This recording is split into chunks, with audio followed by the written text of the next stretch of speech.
మనిషికి పుట్టుకతోనే కొంత జ్ఞానం ఏర్పడుతుంది. వయస్సు వస్తున్న కొద్దీ జ్ఞానము పెరుగుతుంది. యోగ్యుల సహవాసం వల్ల మరింత వృద్ధి పొందుతుంది. దేశాలు తిరిగి లోకాన్ని చూసి ఇంకా పెంపొందుతుంది. విద్యాభ్యాసం వల్ల, శాస్త్రాధ్యయనం వల్ల జ్ఞానానికి పరిపూర్తి ఏర్పడుతుంది. బాగుంది. ఇంత జ్ఞానం సంపాదించేవు, దీనికి ఫలితం ఏమిటి? అదిగో చెప్తున్నాడు నీతికారుడు. ఏతావదేవ హి ఫలం పర్యాప్త జ్ఞాన సత్వయుక్తస్య యద్యాపత్సు న ముహ్యతి నాభ్యుదయే విస్మితో భవతి. ఆపదలు మీద పడ్డప్పుడు కుంగిపోకుండా, అభ్యుదయంలో పొంగిపోకుండా ఉండగలగడమే జ్ఞానానికి ఫలం.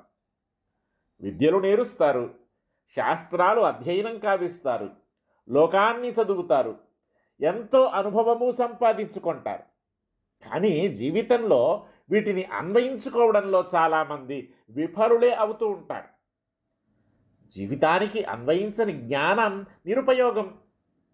ఏ శాస్త్రం చదువు, ఏ విద్య నేర్వు, అది నీకు జీవితానుభవాన్ని కలిగించాలి.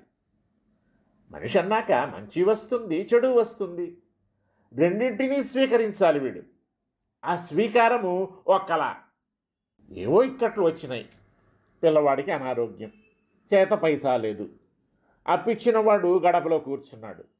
ఇవన్నీ సమస్యలే. ఇవన్నీ దాటరాని ఆపదలే కావచ్చు నీ దృష్టిలో. మామూలు మనిషి అయితే ఎల్లా ఎల్లా అని విలవిల్లాడిపోతే విడ్డూరం ఏమీ లేదు. నువ్వు అట్లా కాదే.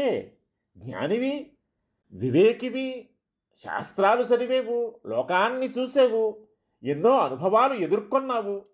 ఇవన్నీ నీ జ్ఞానాన్ని సమగ్రం కావించాలే. కుంగిపోతే ఆపదలు తొలగిపోతాయా? ధైర్యంగా నిలచి ఒకటొకటిగా కట్టు తెంచుకొని యువతల పడాలి. నీ జ్ఞానానికి ఇది ఫలం, ఇదే ఫలం.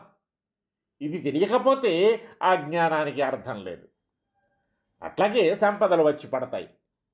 కూతురికి మంచి సంబంధం, కొడుక్కి పదోన్నతి, కోడలికి పుట్టింటి నుంచి ఆస్తి, అన్నిటికీ మించి కోట్లు నీ ముందు కుప్పగా వచ్చి పడ్డాయి. పట్టపగ్గాలుంటాయా? వీరావేశం ఎత్తిపోవు, ఆనందతాండవం చెయ్యవు. అదే తప్పు. అట్లా చేస్తే నీ జ్ఞానం నీకు ఉపకరించనట్టే. ఆపదలకు కుంగకపోవడం ఎంత అవసరమో, అభ్యుదయానికి పొంగకపోవడము అంత అవసరమే. అలా పొంగకుండా నిన్ను నిలపగలగడమే జ్ఞాన ప్రయోజనం. ఆపదల్లో కుంగకుండా, అభ్యుదయాల్లో పొంగకుండా ఏకరూపాన మనిషిని ఉంచడమే జ్ఞానానికి